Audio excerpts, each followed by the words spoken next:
Urban Driskoll sat in his weather worn rocking chair. From here on his front porch, he could see the entire neighborhood as it sprawled out across low lying hills, curvy roads, tree lined driveways. The chair had served him well for 5 decades, and though its rich wood color had long since faded, it was still as sturdy as it was the day he had built it. From this chair, he had watched the growth of the valley below him, the valley which had been named for him. Urban had made his money in his younger days by slowly acquiring all the real estate in this valley. In those days, the valley had been mostly forested with a large river snaking through it. Urban had cut down the trees and then opened a lumber mill, which had, in turn, sold the wood to the very companies who used the cleared land to build housing developments. Thus, Driskoll River Valley was born and had grown steadily ever since. Urban had built a modest house for himself at the top of the valley next to the river, which had run through his backyard. Driskoll River, however, was no longer so much a river as it was Driskoll Creek. For 60 years, it had provided water to the citizens of Driskoll River Valley, but development and a series of seasonal droughts had withered the once massive riverbed to the sinewy vein it was now. Even the housing developments had finally encroached into Urban's Hill, a neighborhood cul-de-sac forming around his country-style house. Beautiful modern homes lined his street on both sides, yet it was one house in particular that Urban studied at the moment. In the yard across the street, a small girl was placing Halloween decorations, small ghosts and tombstones, which she staked to the ground. She went through her work with zeal, often running back and forth from spot to spot and surveying her handiwork. Urban sat in his chair with a small block of wood and a pocket knife, whittling away small chunks until the wood began to take form. The screen door screeched a tired sound. Urban looked up to see his graying wife carrying a platter with 2 glasses of lemonade. "Thank you, dear," he said. "What's going on?" the elderly woman asked. "The neighborhood kids are getting ready to have their annual Halloween party." "Ah, that's nice," she said. "I remember Halloween used to be your favorite time of year. You used to have so much fun with the kids. Whatever happened to that?" "I got old," Urban laughed. "That's what happened." "Oh, horse feathers, Urban. For as long as I've known you, you've never let anything stop you from doing anything. You've built this entire town. Now get off your duff and go have fun with the kids." "You're right, dear," Urban smiled. "Maybe once more for old time's sake." Urban put down the glass of lemonade and stood up. He tossed aside the wooden block and folded up his carving knife and slid it into his pocket. He was an exceptionally tall man, and as he stretched out the kinks from sitting, it only added to the illusion, making him look unearthly and gaunt. Again, had only thinned him out more, giving a sullen look to his features, but his eyes twinkled with mischief. He kissed his wife on the head. "I think I will join the party," he said. "I'm going to go pick out a suit." With that, he stepped through the screen door and disappeared inside. In his bedroom, Urban lay out the suit on his bed. It was a dark blue pinstripe, which he had used for business meetings and public appearances in his early career. It was the same suit he had worn when he was photographed as the first official mayor of Driskoll River Valley. Urban could not remember the last time he had actually worn it. He smoothed out the lapel and examined the sleeves. Like the rocking chair, its color had faded a little, but otherwise it was holding up well to the years. He could not help but admire himself in the mirror as he slid comfortably into the soft fabric. It brought a wave of nostalgia, and Urban sighed. Once dressed, he went to the fireplace, to the main room of the house. No fires had worn this alcove for many years, but there were still ashen remnants. Urban scooped a big handful of ashes and smeared them around his eyes, darkening the skin, making his sparkling eyes look even more sunken. Satisfied, he then went to the kitchen pantry and found his next item, a bag of cornstarch. Like the ashes, Urban powdered his face with the white substance, thus completing the look. As he was finishing up, his wife entered the kitchen. "How do I look?" he asked. "Absolutely ghoulish, dear. Now go knock 'em dead." Though a tall woman herself, she still stood a head shorter than Urban and had to reach up to kiss him, then laughed and wiped the starch from her lips. Dusk came quickly this time of year. The neighborhood kids were already arriving as Urban emerged onto his front porch. They were all dressed in various costumes. Many of them were eyeing the decorations the young girl had so tediously arranged. Urban knew it would be dark soon. He decided to wait until the light of dusk had given over completely to the night before he would make his way to the party, ensuring that all the kids would have arrived by then. Even from his vantage point on the porch, Urban could hear the loud music of Halloween songs and the modern rock music that today's kids seem to enjoy. Sounds of laughter and the incomprehensible sounds of conversation reached his ears. The streetlights were now coming on, and the last vestiges of natural light disappeared along with the kids into the recesses of the house. Urban decided it was time. The cul-de-sac was empty as he made his way across the street. No one was out to notice the extremely tall man in the dark blue suit with the skull-like face. As Urban moved in stealth, he could not help but smile to himself, his plan now taking shape. As he moved closer to the house, trying to keep to the shadows, Urban heard voices coming from around the backside. He moved along the bush line at the side of the house, closing in on the voices. Peeking over a hedgerow, he saw all the kids gathered in a circle around a large bonfire. Some were roasting marshmallows, and there was a general air of laughter and camaraderie. Then, Urban saw the young girl he had seen earlier decorating the yard. She was wearing a pink tinsel wig with a star drawn in glitter on her cheek. "All right, everybody, calm down," she spoke. "It's time for a ghost story." She waited for the group to become quiet before she spoke again.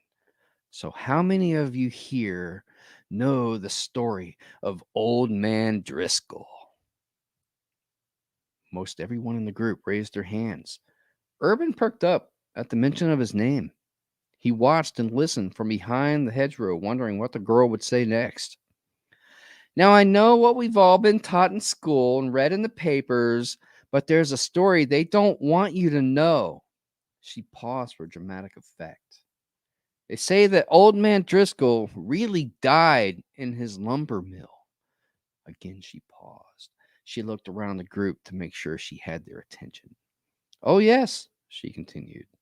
"You see, Old Man Driskoll had a business partner, a man by the name of Robert Mackey. And Mackey, it seems, was jealous at the success his partner was having.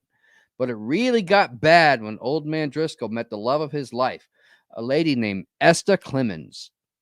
Well, as it turns out, old Mackey had a thing for Esther as well, but she rejected Mackey's attempts at courting her. She swore she was in love with Driskoll."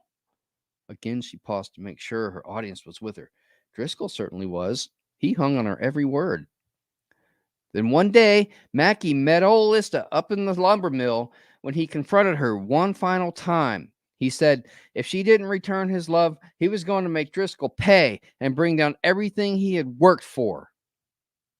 But again, Esther was loyal to her love and rejected Mackey. This upset Mackey, and he attacked her right there in the mill.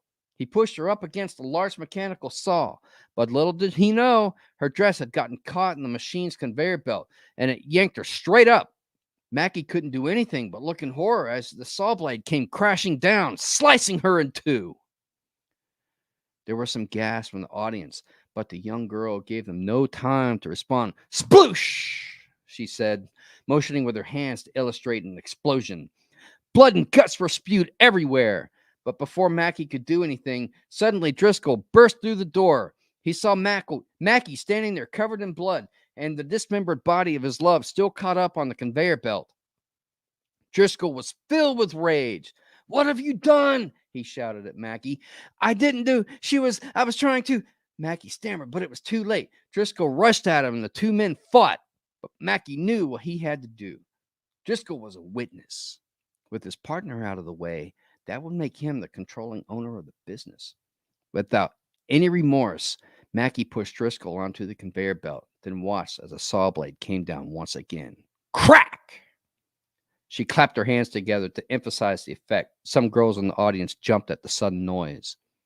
Then Adopting a quieter tone, the girl continued, "They say that Saul decapitated old man Driskoll, and his head was lost somewhere in the piles of lumber. And to this day, he still roams this valley looking for his head." Urban couldn't help but smile at the story. Though parts of it rang true, he was amused at the embellishments the young girl added. It was true. He did have a business partner named Robert Mackey. And it was true. Mackey had confessed his love for Urban's wife, but it had never come to a feud such as the young girl described. In reality, Mackey had sold his share of the business to Urban, then had moved on to another city to seek his own fortune. But Urban had no time to reflect on the history any longer. The girl was continuing her story.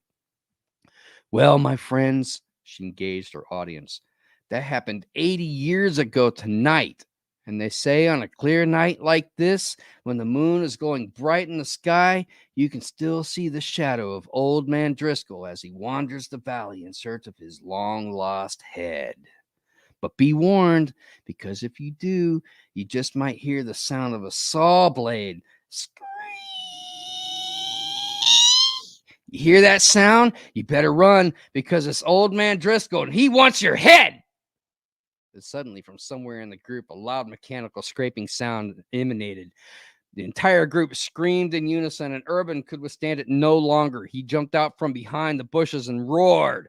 It was absolute mayhem. "Old man Driskoll!" someone shouted. The children scattered this way and that, seeking some place to hide or running back into the house. Urban played along and ran around, flailing his arms wildly and growling as the kids ran by him. He laughed maniacally and then jumped back into the bushes to complete his ghostly act. The backyard was now child-free. The last of the struggles had made it into the house, including the young storyteller. Urban heard the deadbolt click into place on the door, and he laughed at himself as he made his way back across the street to his own porch. His wife was sitting in her rocking chair as Urban ascended the few steps, still smiling. "How was it, dear?" Esther asked. "Just like old times," Urban replied. "Just like old times." He resumed his spot in his rocking chair, picked up the wooden block, and pulled out his pocket knife. "I'm glad you had fun," she said. "But there's one thing, though. Have you heard what the kids are saying about me?" "What's that, dear?" "They're saying that I died in the lumber mill, that I had my head lopped off by a saw." "Horse feathers, dear. Everyone knows you died in your sleep." "Lordy, Esther, I know that, and you know that. Hell, anybody that can read a newspaper obituary knows that. I just wish I had some way to tell them." "Why would you want to?" his wife asked. "So I can set the record straight," he responded. "It doesn't seem right." "Well, look at it this way, dear. You're a legend in this town. You built it from the ground up, and people will always remember you for that. And you love Halloween. You love scaring the kids. Just think of it as your way to be with the kids and make them happy on Halloween. You would have done no less 50 years ago." Urban considered this. Finally, he said, "You're all right, dear. You're always right." Esther smiled. "Now go wash your face, dear, and get ready for bed. It's getting late." The next morning, Penelope Werner went about the task of taking down the Halloween decorations from the front yard. She did this with some reluctance, while mostly contemplating her party the night before. Her attention was drawn from her thoughts as an olive green Jeep pulled up to the driveway. Penelope jumped with delight as the driver exited the vehicle.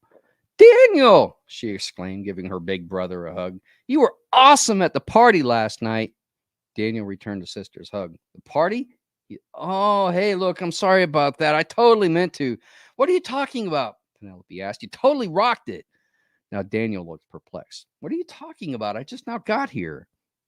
Penelope looked confused. "What? I mean, you playing Old Man Driscoll last night and scaring the bejesus out of everyone at the party. It was awesome." "Honestly, Penelope, I don't know what you're talking about. It must have been someone else because I wasn't here last night. My sergeant didn't have us finishing maneuvers until late last night. I was way too tired to drive home afterwards, so I left this morning. I just now got here." Penelope went white. "But then who?" Unable to control herself, she turned toward the country-style house across the street. For a brief second, she thought she saw the rocking chair move. A shiver of cold moved up her spine. Old man Driskoll, she said under her breath. Daniel tried to look where his younger sister was looking, but saw nothing. Penelope, I think you had way too much punch at your party.